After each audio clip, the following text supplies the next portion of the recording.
Why are there so many religions? If God is one, are they all equivalent?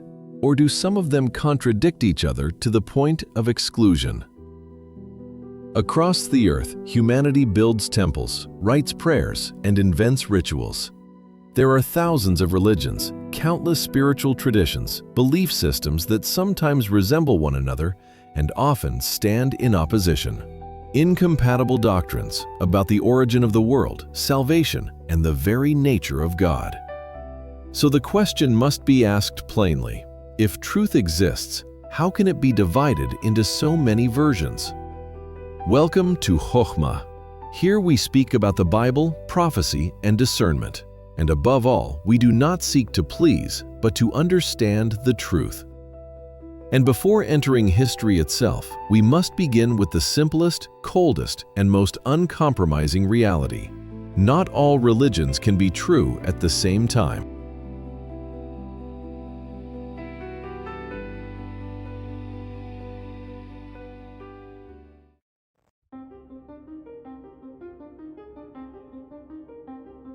Chapter 1. The logical problem.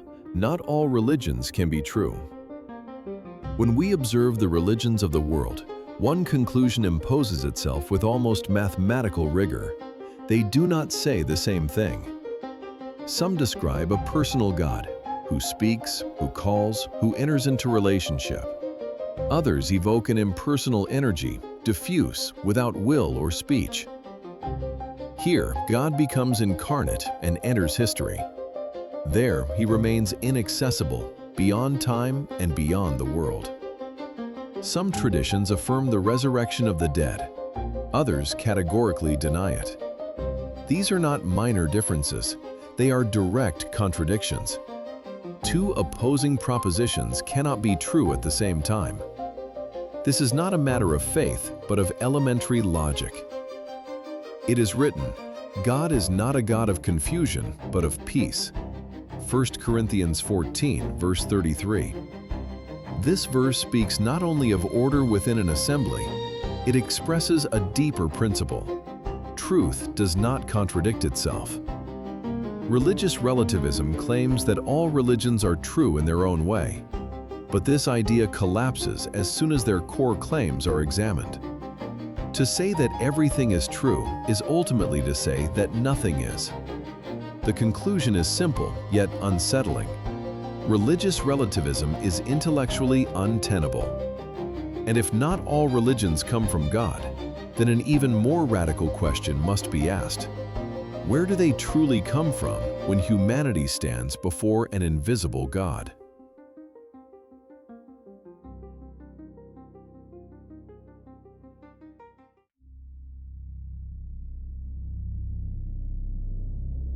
Chapter 2. The Origin of Religions. Humanity facing an invisible God. Across the planet, in every era, humanity has lifted its eyes toward the sky. Whether living in the jungle, the desert, or the city, the same intuition remains. There is something beyond us, an order, a cause, a transcendence. This spiritual need is universal. It crosses cultures, languages, and centuries. But when God becomes invisible, silent, and distant, humanity seeks to make him accessible. From this effort arise religious forms shaped by human imagination. Animism, where every element of nature becomes sacred. Polytheism, which fragments the divine into specialized forces. Idols, visible, controllable, reassuring, because they do not speak and do not judge. It is written, humanity did not glorify God as God, and exchanged the glory of the incorruptible God for images. Romans 1, verses 21 to 23. This text does not describe primitive ignorance, but a deliberate shift.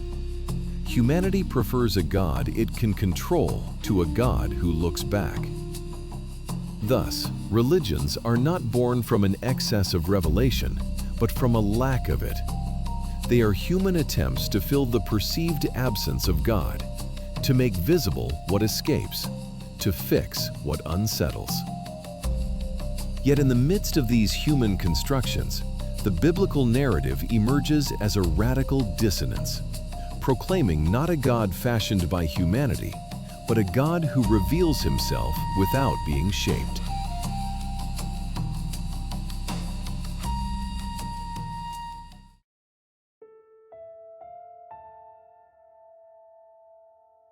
Chapter 3. The Biblical God, a total break with human religions. The biblical God cannot be grasped. He is invisible. He cannot be represented. He cannot be manipulated. Where human religions seek to display, fix, and materialize the divine, the Bible begins with a radical rupture. It is written, "You shall not make for yourself a carved image or any likeness of what is in heaven above." Exodus 20, verse 4. This commandment is not aesthetic. It is theological. There is a Hebrew expression, davar, a word that means at once word, event, and action. In the Bible, God does not reveal himself through a sacred object, but through a living word that acts within reality. He refuses to be confined to a form because every image diminishes what it claims to reveal. Thus, from its very first pages, the Bible does not construct a comforting religion. It dismantles idolatry in all its forms, visible and invisible. It removes from humanity the power to shape God in its own image, compelling it to listen rather than to possess. And yet this invisible God does not remain distant. He chooses to enter time, to speak to real men and women, and to mark history through voices called prophets.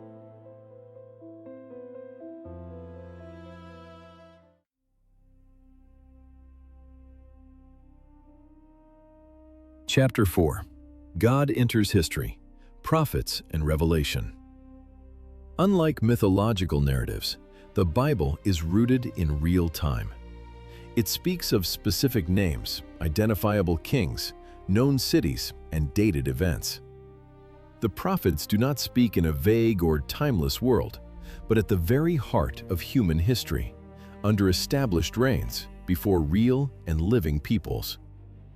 Biblical revelation does not drift in symbolism. It is anchored.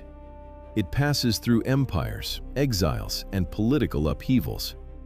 And above all, it announces the future with unsettling precision. It is written, "Remember the former things of old, for I am God, and there is no other. I declare the end from the beginning." Isaiah 46, verses 9 to 10. Here, God does not present himself as a spiritual idea, but as the one who governs the course of time. Biblical prophecies are not vague intuitions. They are verifiable, exposed to the risk of failure. If they do not come to pass, the message collapses. This is precisely what distinguishes the biblical God from religious myths. He accepts being judged by history. And at the very center of these prophetic announcements, one figure returns again and again, awaited, described, foretold in advance: the Messiah.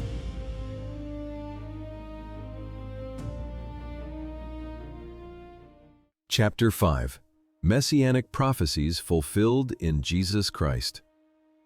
Across the centuries, the prophets drew the portrait of a coming Messiah, not in the urgency of an imminent event, but sometimes several hundred years in advance. These announcements do not appear on the eve of events. They pass through generations, preserved, copied, and read long before the events take place. It is written that the Messiah would be born in Bethlehem, a minor locality, without political power or prestige. This prophecy precedes the birth of Jesus by more than 7 centuries, making any human staging impossible. It is also written that he would be rejected, despised, a man of suffering. Isaiah describes a broken servant bearing the fault of others, silent in the face of injustice. Isaiah 53, verses 3 to 7. This prophecy was formulated around 700 years before the events it describes, with a precision that goes far beyond simple symbolism. Another prophet announces that he would be pierced, and that this wound would become a sign of late recognition. Zechariah 12, verse 10. Here again, the text was written more than 5 centuries before the Roman era, before crucifixion even existed as a method of execution. To this is added a decisive element, the resurrection. Not as a spiritual idea or a late myth, but as an event publicly proclaimed in a specific city at a specific time, exposed to immediate verification. No other religion rests on such a foundation, a long, coherent, documented prophetic chronology, followed by historical events claimed as fulfillment. Christianity does not begin with a moral philosophy, but with a risky historical claim. And if these prophecies find their fulfillment in Jesus Christ, then the Bible imposes a radical criterion, without compromise, separating truth from every possible alternative.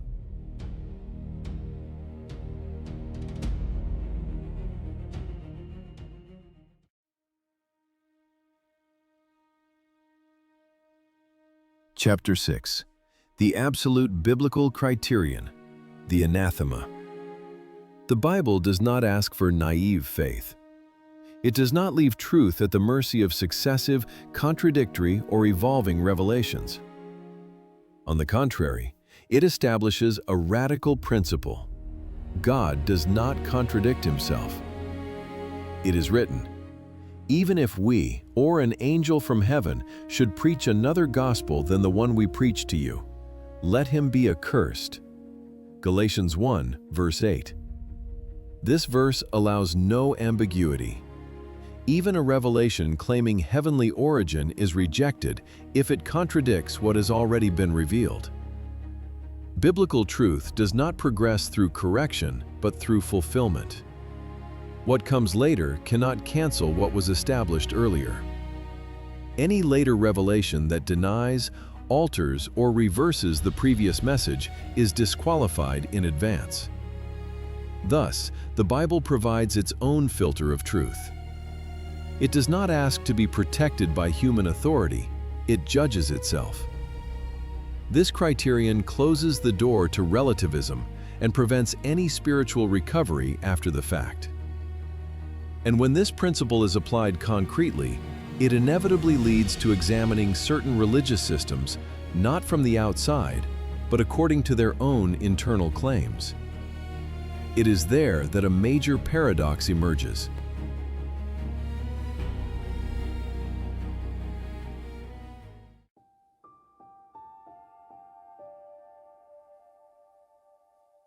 Chapter 7. The Case of Islam, an Internal Paradox. Before going any further, a framework must be established. This is not about judging individuals, nor about attacking believers. We respect people. We analyze texts. The paradox appears at the very foundations of the Quranic discourse itself. In its own claims, Islam explicitly recognizes the Torah and the Gospel as earlier revelations given by God.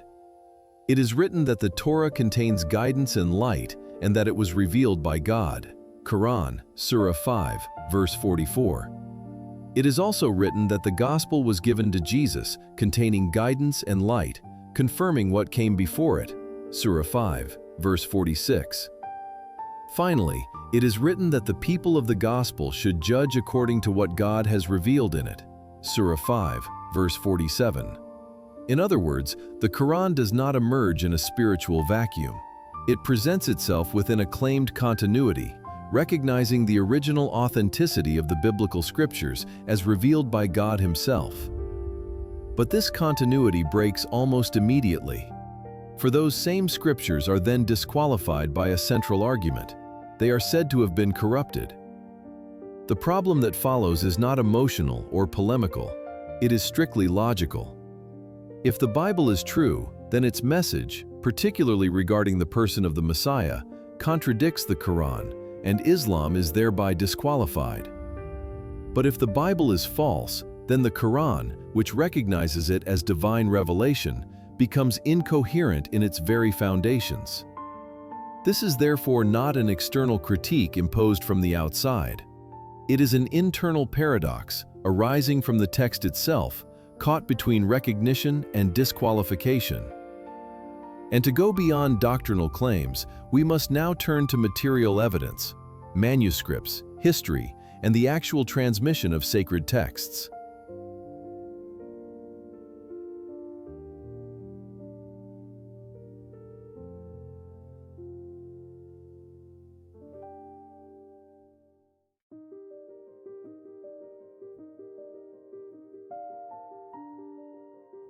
Chapter 8. Manuscripts in History, Bible versus Quran. When we leave the realm of assertions and enter the domain of material facts, history becomes a silent yet relentless witness. Texts are not judged solely by what they claim, but by how they have been transmitted. On the biblical side, the data is substantial. The Dead Sea Scrolls, dated roughly between 250 BCE and 70 CE, contain fragments and entire books of the First Testament. Their comparison with modern texts reveals a remarkable continuity. The differences are minimal, without doctrinal impact, attesting to a rigorous transmission spanning more than 2 millennia.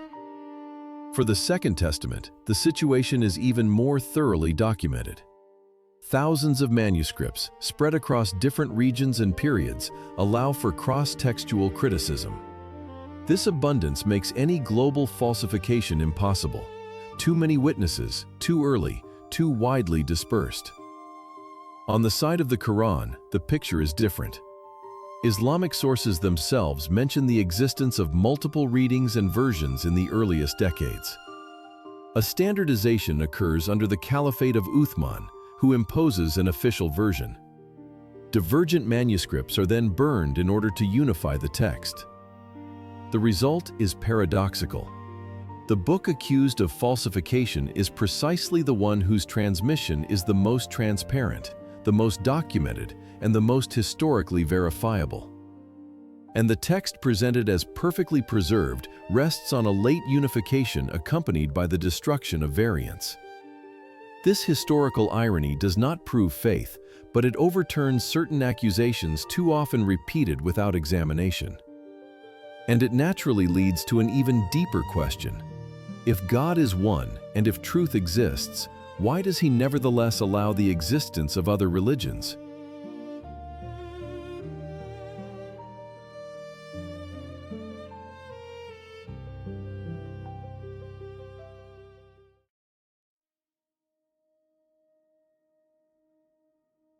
Chapter 9.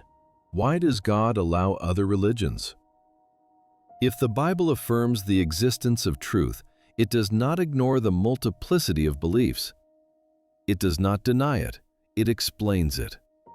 At the heart of this explanation lies free will. God does not force adherence. He calls, but He allows humanity to choose, to listen, or to turn away. Without real freedom, there could be neither authentic faith nor moral responsibility. This freedom also opens the possibility of error, and the Bible is not surprised by this. It announces that history will be crossed by competing voices, seductive discourses, paths that appear spiritual yet are misleading. It is written that even signs and wonders may accompany a false message, and that humanity will then be tested in discernment. Deuteronomy 13, verses 2-4. In the Second Testament, Jesus warns, "Beware of false prophets." Matthew 7, verse 15. In other words, the existence of false religions is not a surprise to the Bible. It is a confirmation. Truth is not measured by popularity, but by faithfulness. And discernment becomes a personal responsibility, not one delegated to others. Thus, far from invalidating the biblical message, the proliferation of alternative beliefs corresponds exactly to what the Scriptures have announced from the very beginning. And after this long journey through logic, history, and texts, one final step remains: to return to the initial question and to draw from it a lucid conclusion.